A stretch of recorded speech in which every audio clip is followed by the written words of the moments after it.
61번. 점유자가 취득시효 경과 후에 매수호사, 이제 여기서부터는 취득시효인데, 그지? 매수호사를 표시한 것은 특별한 사정이 없는 한 시효이익의 포기로 볼 수 있다가 아니고 뭐 없다. 그럼 이거는 뭐냐면은 여러분 판례는 항상 그 법 조문에 없댔대. 이게 판례는 법 조문에 없고 누가 판사가 법 조문에 없는 거를 이제 논리 가지고 설명하거든. 그럼 만약에 요거는 누가 옛날에는 갑건데 누가 을이 취득시효 완성했다고. 무슨 시효 완성? 취득시효 완성했다. 이게 요 취득시효 완성했는데 해가지고 막 무슨 그럼 이거 그냥 등기해줘야 되잖아요. 공동신청. 무슨 신청? 해준다 안 해준다? 안 해줘. 그럼 거의 취득시효는 소송 제기해가지고 누가 갑이 취득시효로 인한 등기청권 소송 제기해가지고 승소하면 판결받아가지고 단독 신청한다고. 근데 어차피 이건 등기해달라고 하면 협조한다 안 한다? 안 하지. 그러면 소송 제기하고 소송 제기해가지고 입증도 해야 되고 그러면 보통 한 2년씩 간다고 민사소송 한 번 했다면 그럼 1심 끝났다. 불복하면 2심 3심 가면 보통 한 4년 5년 가거든. 그럼 시간이 너무 많이 걸린다고. 그러니까 갑이 을이 야 확실하게 내가 취득시효하고 어차피 소송하면 내가 이기고 네가 안 해줘도 내가 소송하면 이기지만 내가 그러면 변호사 비용도 뭐 들고 시간도 변호사 비용은 나중에 너한테 청구할 수 있지만 어차피 시간도 들고 하고 내가 어차피 그거 계산해 가지고 너한테 줄 테니까 그냥 매매하는 형식으로 내한테 넘겨라 이렇게 한다고. 뭐 하는 형식으로? 그 왜 그러노? 쉽게 넘겨받으려고. 뭐 쉽게 넘겨. 근데 만약에 그렇게 안 넘기면 정상대로 소송으로 가겠다는 거지. 그래서 간편하게 이전받기 위해서 매수를 제의한 것이지 시효이익을 주장하지 않겠다. 시효이익을 포기했다고 볼 수 없다. 그치? 지금 됐습니까? 예. 그게 그거고 되겠습니까? 다시 경과 후에 끊고 매수호사를 표시한 것은 주어. 특별한 사정이 없는 한 이건 어떻게 이전받기 위해서? 간편하게 이전받기. 그럼 요거하고 또 다른 판례가 있는데 여기는 여러분 괜히 헷갈릴까봐 제가 안 내놨는데 하나 더 하면 요거 확실하게 기억해야 된다. 지금 됐습니까? 자, 그러니까 자 이제 요 잘 봐라. 예? 완성했습니다. 나중에 누가 갑이 당황합니다. 야, 뺏길 것 같다 이게. 그럼 야 합의하자. 뭐 하자? 합의하자. 하니까 요 등기청권 행사할 것 같다고. 그러니까 뭐 하자? 합의하자. 내 건데 너가 취득시효했지만 내 거니까 내 대신에 너 돈 뭐 예를 들면 1억 줄게. 1억에 합의하고 대신에 너가 무슨 시효 주장하지 마라. 주장하지 마라. 누가 돈 받았다 빨리? 취득시효 완성자가, 그건 지금 생략 그런 말은 안 나오고 취득시효 완성자가 상대방의 소유를 뭐하고? 인정하고. 됐습니까? 상대방의 소유를 뭐한다? 인정하는 경우 그 생략됐다. 뭐 받고? 돈 받고 합의하면서 상대방의 소유를 뭐한다? 인정하는 경우 시효이익을 뭐로 본다? 포기. 지금 됐습니까? 요거하고 구분해야 된다. 다시 완성한 자가 뭐를 한다? 매수를 제의한다. 시효이익을 포기로 보지 않는다. 간편하게 이전받기 위해서 매수를 제의한 것이지 시효를 주장하지 않겠다는 것은 아니고. 맞습니까? 그럼 요거는 뭐 받고? 돈 받고 뭐 하면서 합의하면서 소유를 상대방에게 상대방의 소유를 뭐하고? 확인하고 인정한다는 말은 시효를 뭐하지 않겠다? 주장하지 않겠다. 뭐 한 거로 본다? 포기. 그거하고 구분해야 된다. 나왔을 때. 지금 됐습니까? 예. 자, 그 다음에 여러분 저희 62번은 선의 점유자. 무슨 점유자? 선의 점. 여러분 선의 점유자는 무슨 수치권이 있다? 과실 수치. 그러면 선의 점유자는 자기 겁니까? 자기 거 아닙니까? 자기 것도 아닌데 나중에 선의라는 게 판명됐다. 사용료 주지 않고 물건만 돌려주잖아요. 그럼 자기 것도 아닌데 사용해도 선의의 점유자 과실수치. 자, 그거 201조란다. 201조 선의의 점유자. 선의의 점유자는 무슨 수치권이 있다? 과실수치권이 있다. 자, 선의의 점유자 과실수치권 범위 안에서는 이득, 부당이득 이런 말 하면 OX, X. 그럼 선의의 점유자는 이득, 부당이득 반환 청구 의무 있다 없다? 없고. 근데 선의일지라도 잘못한 경우 무슨 배상? 손해배상 하면 뭐 있다 하는 거 꼭 기억한다. 그래서 선의의 점유자 과실수치 범위 안에서는 이득, 부당이득 이런 말로 하면 OX, X. 그럼 거기에서 핵심 단어가 뭐고? 무슨 점유자는 오늘 많이 배웠잖아요. 선의의 점유자는 함으로 끊고 난 뒤에 또 주어 나왔잖아요. 비록 뭐 선의의 점유자가 과실을 취득함으로 인하여 손해를 입혔다 할지라도 끊고 이득, 부당이득 있다 없다? 없고. 근데 지금 이제 손해배상 나오려면 과실이 있는 경우, 선의일지라도 잘못 과실이 있는 경우 무슨 배상? 손해배상은 발생할 수 있다. 수업 시간에 많이 한 거죠. 예? 전부 다 이런 게 밑에 나오면 밑에 나오자. 밑에 바로 무슨 배상? 손해배상이 있다 없다? 있다. 책임이 배제되는 것은 아니다. 핵심은 뭐가? 때 끊고 과실이 있어 불법행위. 핵심은 뭐가 핵심 아니고 과실이 있더라도 그게 핵심 단어다.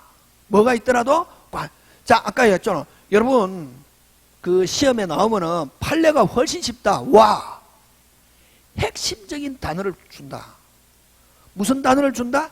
핵심. 근데 핵심 단어는 여러분이 그냥 뭘 가지고 핵심 단어 찾아야 되노? 배운 걸 가지고 핵심 단어 찾는 거라고. 뭐를 가지고?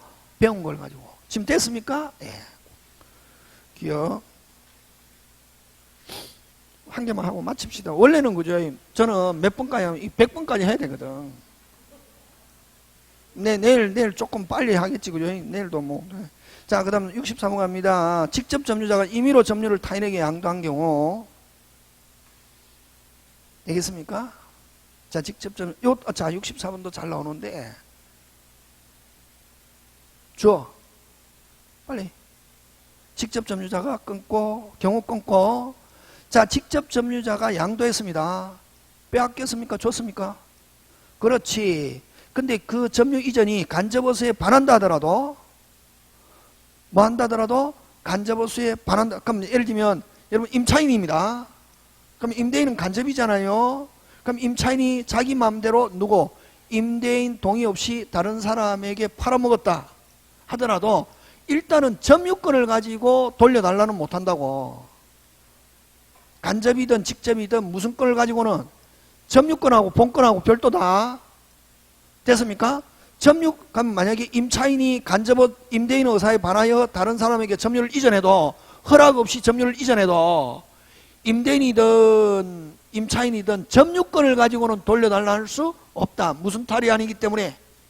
그렇지. 무슨 탈이 아니기 때문에. 침탈이 아니기 때문에.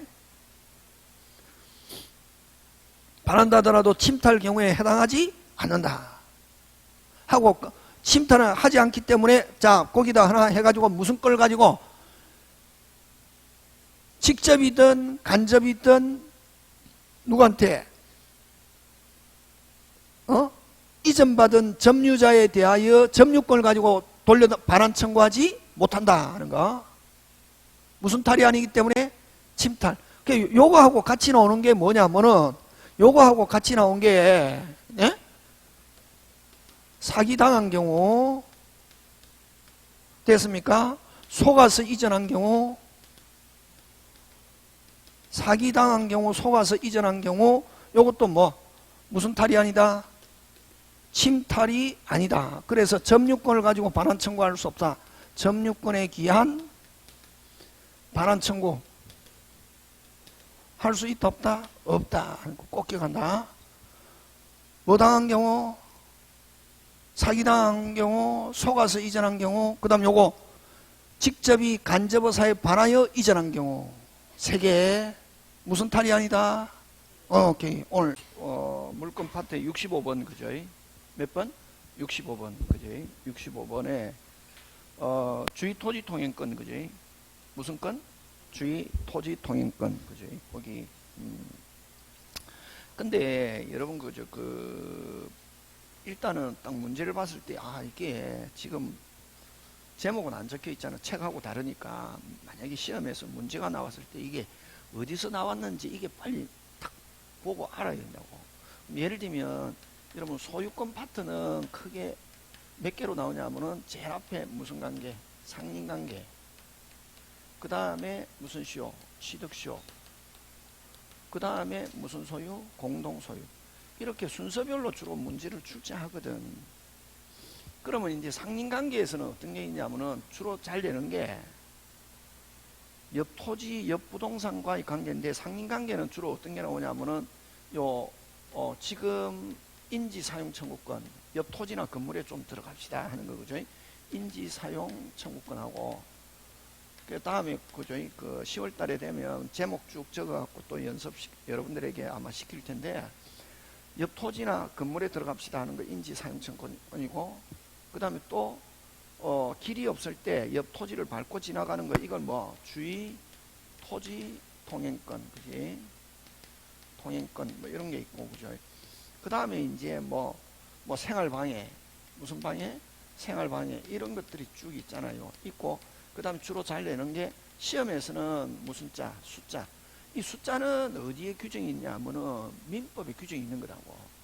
어디에? 민법. 그럼 지금 우리가 하는 것은 민법에 규정이 있는 거는 안 하고 판례하잖아요. 그러면 지금은 여기 지금 딱 보면 거기에 주로 여기에 주의 토지 통행권을 가지고 시험에 잘 출제하거든. 주의 토지 통행권은 어떤 거냐면 여러분이 그죠? 늘 이야기했다시피 이렇게 길이 막혀 있잖아요. 그러면 1, 2, 3, 4, 5, 6, 7, 8, 9 이렇게 돼 있잖아요. 그러면 5번지는 길을 못 나가잖아요. 그러면 만약에 6번지를 밟고 지나가는 게 가장 적은 피해를 주는 장소와 방법이다 하면 6번지 토지를 밟고 지나가는데 뭐가 중요하냐면 여기서 5번지를 뭐라고 그러냐 하면은 뭐라고 그런다? 통행권자 쓰잖아요. 그지? 그 용어가 확실하게 머릿속에 들어있어야 되거든. 5번지는 무슨 권자? 통행권자, 권리자, 그지? 그 다음에 6번지를 뭐라고 그럽니까? 6번지 소유자를 뭐라고 그런다? 통행지 소유자. 무슨 지? 통행지 무슨 자? 소유자. 이게 돼야 되지, 그죠? 통행지 소유자. 자, 그러면 여러분 이런 통행권자가 통행지 소유자의 토지를 밟고 지나갈 수 있는데 못 지나가게 하면 판결받아고 가는데 그지? 늘 수업 시간에 이야기할 때 근데 만약에 이렇게 통행권자는 통행지 소유자의 손해를 물어줘야 된다 물어줘야 된다? 물어줘야 된다. 그게 무슨 의무가 있다? 보상 의무가 있다 하는 거 그죠? 그런 거 이야기하고 자 근데 그러면 이제 여기에 대한 이제 판례를 이야기하는데 그럼 원칙적으로 물어주는 거를 뭐 유상의 주의 토지 통행권이라고 그러고 안 물어주고 지나갈 수 있는 거 이걸 뭐 무상의 주의 토지 통행권이라는데 무상의 주의 토지 통행권은 처음에는 길이 있거나 안 그러면 일부 양도로 인해 가지고 처음에는 길이 있었는데 분할 또는 일부 양도로 이런 말 쓰고 있거든. 그럼 분할 일부 양도 딱 나오면은 유상 무상 그럼 예를 들면 어떤 경우냐면 늘 수업 시간에 이야기한 거지 있잖아 그지? 그럼 예를 들면 이게 도로고 1번지 2번지인데 2번지가 갑과 을이 공유하고 있다 이게. 근데 자 그럼 길로 나갈 수 있잖아요. 근데 공유하고 있는 상태에서 이렇게 분할을 했다고. 분할해 가지고 이 갑을 이렇게 했을 때 이 갑이 지금 포위된 토지라고 그러는데 그럼 이렇게 했을 때 반드시 을의 토지를 밟고 지나가되 물어준다 안 물어준다? 안 물어준다. 근데 이렇게 이 무상의 주의 토지 통행권은 누가 갑과 을 당사자 사이에서만 인정이 되고 갑이 A에게 처분하거나 을이 B에게 소유자가 바뀌면은 그 다음부터 무슨 상으로 변한다? 유상 물어줘야 된다 하는 그런 내용을 기억해야 되거든요. 그럼 여기서 제일 중요한 거 요거 항상 무슨 자? 권자 요거는 뭐 지소유자 그거 기억하는데